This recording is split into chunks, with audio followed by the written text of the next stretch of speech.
ให้เข้าใจก่อนจังสิไปนู่นนี่นั่นเนาะเฮาสิด่วนสรุปว่ามื้อนี้เฮาเมื่อยได้เฮาบ่ต้องเว้าอันไผมาก็บ่ได้ถามมันหยังเพราะว่าเพิ่นบ่ฮู้ได้เพิ่นมาแต่ว่าทุกคนมาน้องก็เลยว่านี่คอมเมนต์ว่าอีหยังกะหรือตามหรือแบบคือน้องเอิ้นบอกเพิ่นเทื่อมึงอันนั้นก็เพิ่นก็บ่ได้สนใจนะเทื่อน้องก็บอกมื้อนี้น้องเมื่อยเด้อน้องบ่อยากเข้ากล้องแม่จุลี่เพิ่นก็โทรมาบอกแม่นมื้อใดลูกเมื่อยน่ะนั่นล่ะลูกบอกแบบในหลังไมค์เด้อหรือว่าแนวใดก็เลยก็บอกมื้อนั้นก็บอกบ่บอสแม่นบ่มื้อนี้เฮาเมื่อยเด้อบ่บอสบ่ถ่ายเฮาก็ได้เฮาก็บอกมื้อใดเจ้าเมื่อยเจ้าเว้าตรงๆโลดคืออ้ายเว้าล่ะก็เว้าตรงๆกับผัวเว้าง่ายๆอ้ายก็สิถามมึงคือกันว่าบ่มีบ่คนมามื้อนี้ที่ว่าที่เจ้าบ่ถึงเนี่ยนี่มันก็บ่มีแบบเป็นแบบทีมงานแบบคือผู้ใดมาก็อย่าแบบมันบ่แม่นว่าคือเมื่อวานนี่น้องน่ะเมื่อยน้องเมื่อยหรือน้องบ่อยู่เฮือนเพิ่นมื้อน้องก็ยอมรับอยู่เฮือนเฮือนเมื่อยลีน้องถึงบ่ได้กินข้าวเมื่อวานนี่กะแม่มันกินข้าวบ่ได้คือน้องคนมาหลายบ่อย่าลืมกดติดตามเพื่อเป็นกำลังใจให้ผมด้วยนะครับทุกคนขอบคุณมากๆครับไปที่บ่ได้ได้ยังบ่มีหยังเฮาปวดขาทำกินยาได้โลดไปที่บ่ได้มันอันตรายต่อเล็กน้อยได้ยังไงบ่ถามมันถามเลยก็แล้วกันใช่ถามเลยบ่เด้อนะถามเลยก็แล้วกันอย่านะจะสิกินข้าวบ่แซ่บนะจะบอกเฮาแล้วเฮายังสิกินบ่แซ่บนี่คือนักบาดนี้อุกอังบ่ฮู้ว่าเรื่องใดบ่วัดบ่ยอมถามบ่ยอมเปิดเผยบ่ยอมเปิดเผยเอ้าถามมาเลยก็แล้วกันเฮารีบไปนะย่านบ่ทันแล้วเอาใจดีเลยมาตั้งกล้องสิให้พ่อแพทย์ไปตำบักแตงโอ้ยใจดีเลยไปจ้ะคุมกล้องให้ค่อยนี่เด้อไปตำบักแตงก่อนเด้อมีคนไปนำมาตำบักแตงบ่มีคนนำมา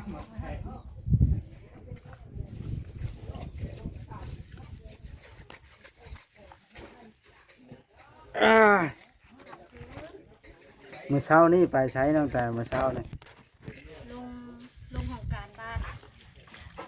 ลงของการบ้านไปแล้วถ้าเอาเครื่องบ่จังมาสายนะแม่สิมาเลยแม่เฒ่าแก้วมาก่อนเลยก็เลยบอก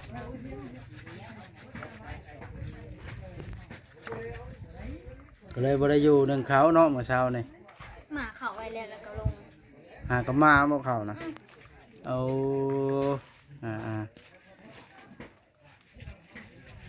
บ่มีหยังดอกนอนแต่เรื่องของเรื่องอ้ายอยากแนะนำเจ้าแนวนึงเรื่องผัวกับเมียนี่แหละแต่ว่าคันว่าถ้าเป็นไปได้เนาะงานที่เจ้าบ่เมื่อยคือหมดเจ้ายังเฮ็ดได้เจ้าก็ควรเฮ็ดเปลี่ยนผัวหั่นนะอย่างเช่นเป็นนึ่งข้าวนึ่งน้ำล้างถ้วยล้างบ้วงแบบนี้นะเพิ่มทองทันยังไงแม่นบ่แม่นว่าน้องบ่เฮ็ดบ่แม่นว่าอ้ายบ่ได้โทษเจ้าว่าเฮ็ดบ่เฮ็ดว่าเพิ่นคันนั้นสมมุติว่าเวลาเจ้าบ่เมื่อยคันเจ้าเมื่อยแล้วเจ้าบอกผัวหรือบอกพวกอ้ายว่าเมื่อยสมมุติพวกอ้ายเอิ้นเฮ็ดนั่นเฮ็ดนี่นะน้องแต่ FC ผู้เพิ่นเบิ่งเพิ่นจังสิได้เข้าใจว่าน้องแต่นี่มีเหตุผลคันเจ้าเวลาพวกอ้ายถามเอิ้นแล้วบ่ปากบ่ตอบบ่ติงแนั่นอันนี้แหละผู้เพิ่นเบิ่งผู้เพิ่นบ่เข้าใจว่าน้องแต่จุดประสงค์ว่าน้องแต่นี่บ่อยากเฮ็ดนั่นเฮ็ดนี่มันแบบนี้นะที่อ้ายบอกอ้ายเว้านี่บ่แม่นได้อ้ายมีแค่ชังเจ้านะอ้ายอยากให้เจ้านะอยู่นำกันแบบมีความสุขแบบถือกันนะน้องแต่เพราะว่าเพิ่นเบิ่ง FC เวลาซุมอ้ายมาถ่ายคลิปเห็นแต่หนุ่มบอยอยู่ผู้เดียวแบบนี้น้องแต่ FC สิตีความหมายว่าเจ้าน่ะหนีไปลิ้นนะบ่แม่นหยังดอกอันนี้ก็เนาะคือน้องเว้าเนี่ยบางมื้อน้องก็เมื่อยอีหลีน้องก็บ่ได้บอกบางเทื่อน้องบอกผู้นึงบางเทื่อผู้นึงมาทายแบบบ่เห็นมาถามอีกเขาแบบก็แม่นอยู่บ่เห็นน้องอยู่ในเฮือนเทืองแต่เพิ่นบ่ได้ถามมื้อนี้บ่ได้เฮ็ดหยังบ่แต่เพิ่นแบบเพิ่นมีก็เปิดกล้องมาพี่ก่อนเลยหั่นนะแต่ละคนบ่แม่นว่านี่น้องเว้าแม่นผู้ใดก็อย่าแบบคือเขามาถามคือซุมอ้ายใครในถามมื้อนี้น้องเตเป็นจังได๋บัดคนอื่นขึ้นเข้ามาพุ่นบ่ได้ถามน้องเตไปซ้ายน้องเตเมื่อยบ่จังซั่นจังซี่พี่เพิ่นเห็นอันนี้เฮ็ดเวียกผู้เดียวเพิ่นก็มาจี้เซโลดแนวนี้หั่นนะเพิ่นบ่ได้เคยถามมื้อนี้น้องเตเป็นหยังเมื่อยบ่ เป็นได้มื้อนี้คือบ่เห็นอยู่เฮือนอยู่ซานเพิ่นบ่ได้เคยไปถามน้องจักเทื่อเห็นว่าน้องอยู่เฮือนเทื่องกะเพิ่นบ่ได้เคยปิ่นกล้องไปหาน้องจักเทื่อว่ามื้อนี้เป็นแนวใดเป็นแนวใดเป็นได้มื้อนี้คือบ่เฮ็ดเวียกเฮ็ดงานเพิ่นบ่ได้เคยถามน้องจักเทื่อเพิ่นนี่ก็เห็นไอ้บอยเฮ็ดเวียกผู้เดียวเพิ่นเดกล้องมาโลดเพิ่นก็บ่ได้เคยถามว่าน้องเต้เป็นได้มื้อนี้เมื่อยบ่หรือว่าเป็นได้เป็นวินบ่หรือว่าเจ็บท้องบ่ก็บ่ได้เคยถามมีก็ว่าปุ๊บถ่ายไอ้บอยก่อนแล้วก็จังไปถ่ายน้องใครได้สิไปตอบได้บัด พังอายสิเว้านี่น้องแต่เรื่องของเรื่องน่ะเจ้ากับผัวเจ้านะเฮ็ดหรือบ่เฮ็ดก็ขอเพียงแต่ให้เจ้าเถิกกันเว้าเถิกกันบ่ให้กันแล้วแม่นโอเคแหละสมมุติว่าผัวเจ้าเต็มใจเฮ็ดนี่ก็แม่นโอเคเนาะบ่เวียง แน่ คันเฮาเถิกกันได้ล่ะคันสมมุติว่าผัวเฮ็ดแล้วผัวแล้วโอ้บ่พอใจแล้วให้ผัวเฮ็ดนี่เจ้าต้องล้มกันมีหยังก็เว้ากันถ้าเจ้าสองผัวเมียหั่นน่ะ อันนี้ก็สุดแต่เฮาพยายามเว้าน้ำหมู่ เรื่องอันของนุ่มโอ้ยก็ไว้ต่างหากนะมีแต่เจ้าสองผัวเมียนี่ให้เข้าใจกัน นี่ก็ถ่าให้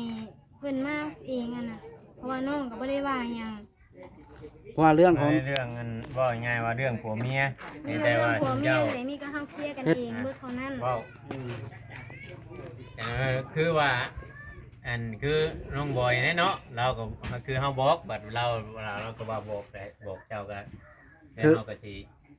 แม่นคือซุมอ้ายเข้ามาอ้ายสิเว้าตรงเมื่อเช้านี่ซุมอ้ายก็บ่เข้าใจเจ้ากันมาแล้วบ่เห็นเจ้าเด้ซั่นอ้ายจึงมาถามเหตุผลเจ้าในตอนนี้นะ เฮาก็บอกเพิ่นแล้วแต่เพิ่นน่ะบ่ได้บ่ได้ฮู้หยังนำเฮา อ๋อ ก็ยอมรับว่าไปเวียกก็รู้แบบเขาบอกให้ไปเฮือนครอบครัวล่ะคน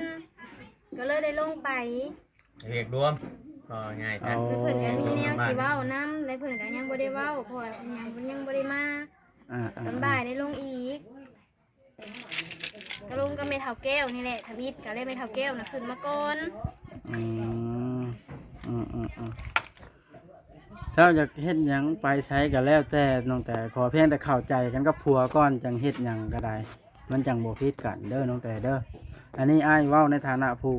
เคยมีครอบครัวมาก่อน เคยผ่านประสบการณ์ในจุดนี้นะคันเจ้าเมื่อยเจ้าก็บอกผัวตรงๆเมื่อยเฮ้ยมื้อนี้เจ้าเฮ็ดเด้อนั่นนี่ก็ อันนี้ก็น้องบ่แม่นว่าน้องเว้าเพิ่นก็อยู่นี่บางเทื่อเพิ่นก็บ่พังน้องนะ นั่นแหละจังว่าผัวเมียจังว่าอยากให้คุยกันให้มันเข้าใจกันคักๆเนาะ แม่นแม่ จั น งหน่ ว่า อยมันสิเป็นกายลามาบ่จบบ่สิ้นแนวนั้นแนวนี้อีก กันจุมอ้ายมาถ่ายคลิปถ่ายลงผู้หนึงเพิ่นว่านินทาผู้หนึงมันบ่แม่นเนาะแต่เฮาก็ถ่ายตามเหตุจริงแต่ว่าบ่ทันรู้ เว้า ผล ง่ายๆ เจ้า เอา เด้ แบบนี้ชาล้วนสรุปเรื่องในเรื่องอันของอันYouTube ที่เข้ามาถ่ายนี้เฮาก็บ่อยากให้แบบว่าแนวนั้นแนวนี้เพราะว่าทุกคนเพิ่นเข้ามาเพิ่นก็หวังดีหากแต่ว่า อ้ายบ่ได้ให้เจ้าได้น้องแต่เอ้ยเจ้า คำว่าเมื่ เจ้า อย ว่า ก็ อ้าย ให้ ให้ บอก เจ้า ว่า แต่ เมื่อย ว่าเดี๋ยวนี้นะอ้ายบ่ได้ให้อ้ายก็บอกแบบว่าให้เจ้าน่ะถือกัน มีหยังก็ล้มกันให้เข้าใจ ก่อนจังสิไปนู่นนี่นั่นเนาะ เฮาสิด่วนสรุปว่ามื้อนี้เฮาเมื่อยได้เฮาบ่ต้องเว้าอันไผมาก็บ่ได้ถามมันหยังเพราะว่าเพิ่นบ่ฮู้ได้เพิ่นมา แต่ว่าทุกคนมา น้องก็เลยว่านี่คอมเมนต์ว่าอีหยังกะหรือตามหรือแบบคือน้องเอิ้นบอกเพิ่นเพื่อมึงอันนั้นก็เพิ่นก็บ่ได้สนใจนะเพื่อน้องก็บอกมื้อนี้น้องเมื่อยเด้อน้องบ่อยากเข้ากล้องแม่จุลี่เพิ่นก็โทรมาบอกแม่นมื้อใดลูกเมื่อยน่ะ นั่นละ ลูกบอกหรือแบบในหลังไม้เด้อหรือว่าแนวใดก็เลยก็บอกมื้อนั้นก็บอกบ่บอสแม่นบ่มื้อนี้เฮาเมื่อยเด้อบ่บอสบ่ถ่ายเฮาก็ได้เฮาก็บอก เมื่อใดเจ้าเมื่อยเจ้าเว้าตรงๆโลดคืออ้ายเว้าล่ะ ก็เว้าตรงๆกับ ผ ผัว มเว้า คือกัน ง่ายๆอ้ายก็สิถามมึงคือกันว่าบ่มีบ่คนมามื้อนี้ที่ว่าที่เจ้าบ่ถึงเนี่ยนี่ มันก็บ่มีหรือแบบเป็นหรือแบบทีมงานหรือแบบ คือผู้ใดมากก็อย่าหรือแบบมันบ่แม่นว่าคือเมื่อวานนี่น้องน่ะเมื่อยน้องเมื่อยหรือน้องบ่อยู่เพื่อนเพิ่นมื้อน้องก็ยอมรับอยู่เพื่อนเทือง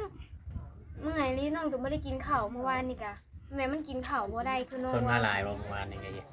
หลายอยู่เนาะ เมื่อไหร่แบบมันเมื่อยแหละรู้แบบคือ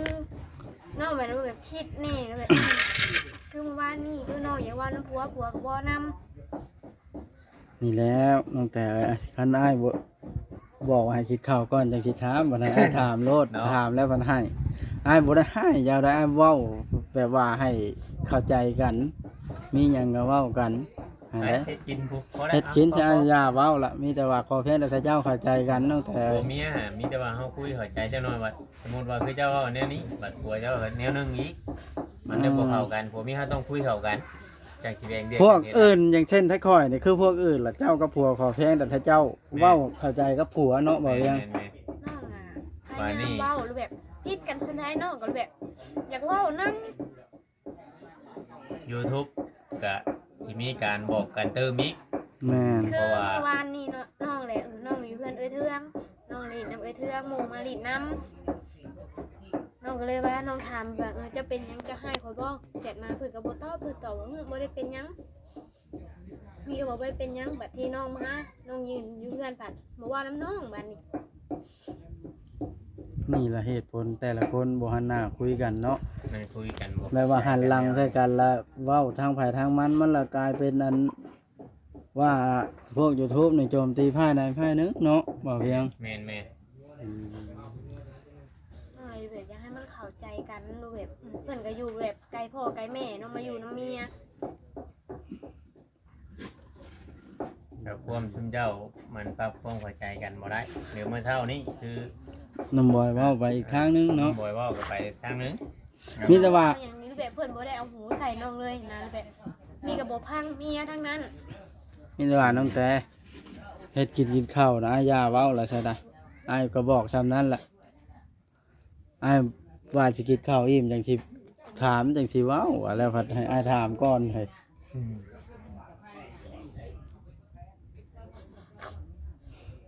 เจ้าเครียดคอยว่าจังให้เดี๋ยวนี้นะบ่น้องแต่จะคิดอะไรคอยรู้สึกผิดแล้ว บ่ บาด ได้ นะ จังนั้น ได้ยังถามดิ คอยบ่ได้ให้เจ้าได้น้องแต่ เดี๋ยวมามีแต่ว่าสิร่วนสรุปให้แต่ว่าอันเพิ่นเข้ามาก็บอกเพิ่นก็เพิ่นถามก็ตอบคำถามเพิ่นไปแล้วก็แล้วเนาะ แม่ เฮาคำเฮาบ่เว้าแต่ทุกคนเข้ามาแต่ว่ามันบ่มีผู้ใดฮู้แหละ แม่มีแต่ว่า เอามือไว้ คันสมมุติเจ้าบ่พร้อมสิเข้ากล้องมื้อนั้นจะบอกไว้นํผู้ใดผู้หนึ่งบอกนํผัวก็ได้ว่าเฮ้ยมื้อนี้บอกเพิ่นอันนั้นเด้อข่อยเมื่อยก็จบเนาะ เด้ผู้เอาน้ำเย็นมาให้กินเด้พุ่นน่ะเรา มาเลย เราเพลง มายั่วเอาเมียแม่น้องบอยเราเว้ากับลาวเด้อ อ่า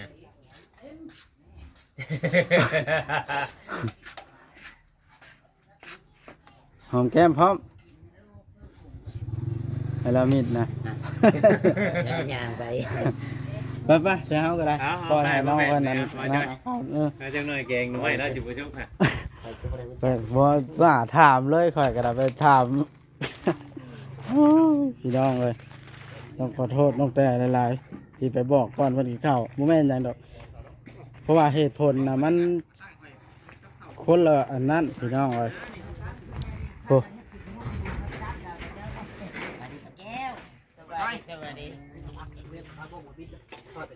ก็คือน้องแต่นี่เขาก็เข้าใจน้องเพิ่นอยู่พี่น้องตอนนี้เพิ่นอ่อนไหวคนท้องเว้าอย่างก็น้อยใจง่ายหั้นนะน้องแต่ขอโทษด้วยน้องแต่เด้อที่เว้าถามเจ้านะ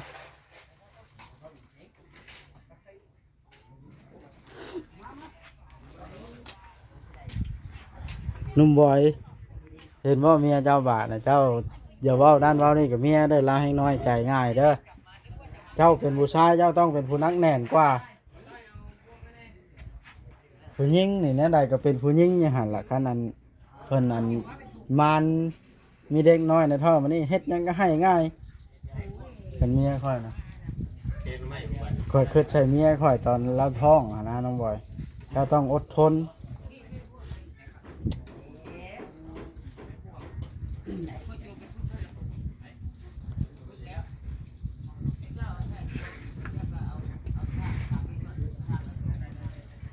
บ้านเนี่ยพี่น้องมีแต่ว่าบ่รบกวนเพิ่นมีแต่ว่าให้ปล่อยให้เพิ่นคุยกัน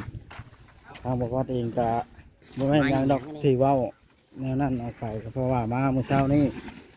ผัดเนาะทางผัวก็เว้าไปอีกแบบนึงทางแล้วมาทางเมียก็เว้าไปอีกแบบนึงก็เลยถามต่อหน้าเบิดสองท่านตรงๆเดี๋ยวถามเรื่องของเรื่องนะพี่น้องเอ้ยก็กลายเป็นนั้นน้องแต่เพิ่นก็ตอบแล้วก็ให้เลยให้สิจังแนวเฮ็ดเนาะพี่น้อง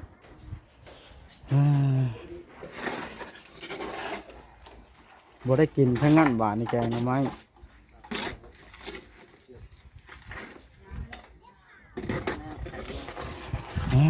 จักสิว่าได้ล่ะพี่น้องเฮาก็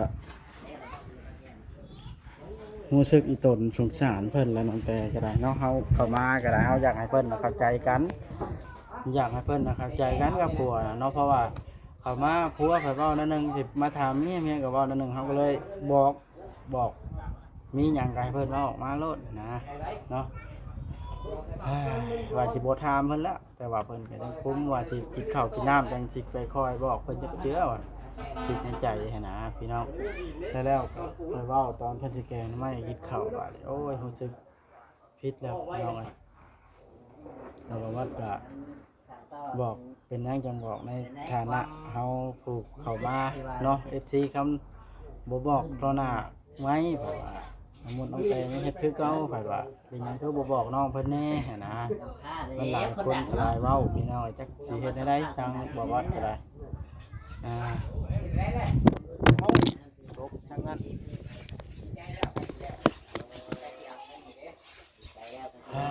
ทางก็เตรียมจะกินข้าวแล้วโอ้กำลังทอดไข่ตำมักแตงพี่น้องเลย ได้เนาะใกล้สิได้พักผ่อนแล้วใกล้สิได้พักผ่อนกะมื้อนี้กะที่แล้วอยู่ประมาณแล้วอย่าบังนะเอามือ นะ บัง พี่น้องคลิปนี้ก็สิบ่ได้ถ่ายเงี้ยยาวเด้อพี่น้องเด้อเนาะแล้วก็ ลิงมือ รู้สึก เริ่มเลย สักแบบใดมาไหนรู้สึกบ่สบายใจในเมื่อเห็นเป็นแบบนี้แล้ว ทางสารต้องทำสารขันเอาเสื้อทุกอย่าง เออ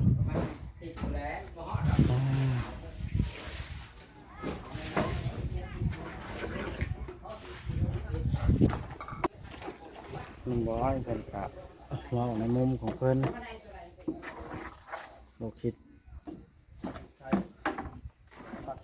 ว่าทางใดผิดทางใดถูกเว้าในมุมของใครของมันเลยสองทาน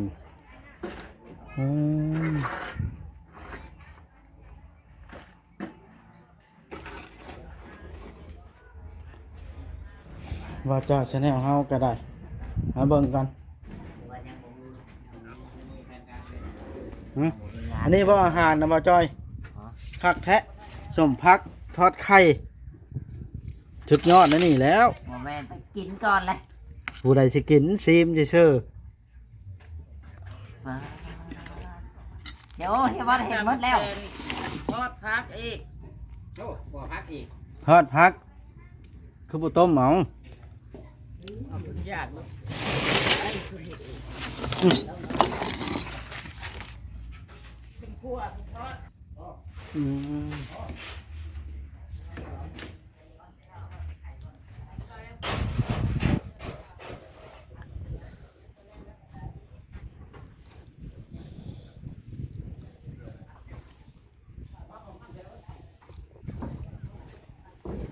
อืม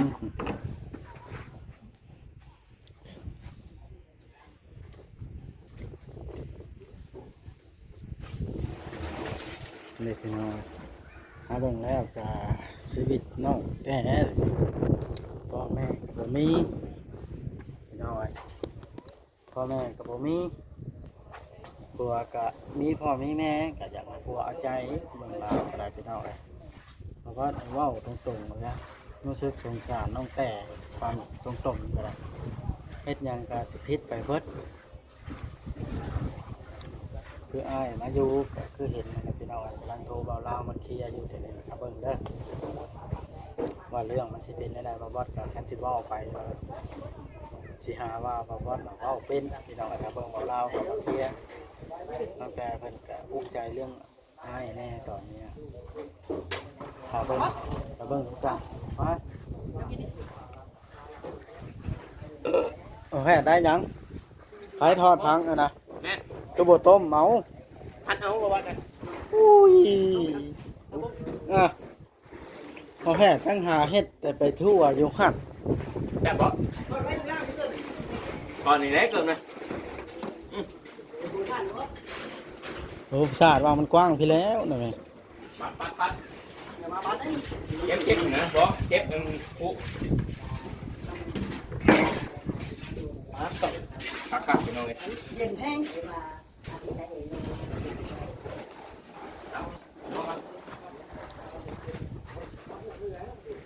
ข่อยบ่ซีมได้พัก ชิมพังอยู่แน่ เออเอาพักมาคุ้มให้กันซีม ชิม นั่นแหละ แน่ชิมแล้ว ซีมือไผ ชิมมือเบาลิ พอลูกแพทย์เด้ แต่ว่าแกะ พัก ซานี่ซานี่ โอ้ยเลยสิบ่ให้ค่อยคากผมค่อยชื่อไผข่อยสิเก็บข่อยสิเก็บผู้ละ50,000เด้อสร้างบ้านนะข่อยชื่อทั้งอัน4,800,000เนาะพี่น้องกินข้าวกันบาดในคลิปนี้จบซ้ำนี้ก่อน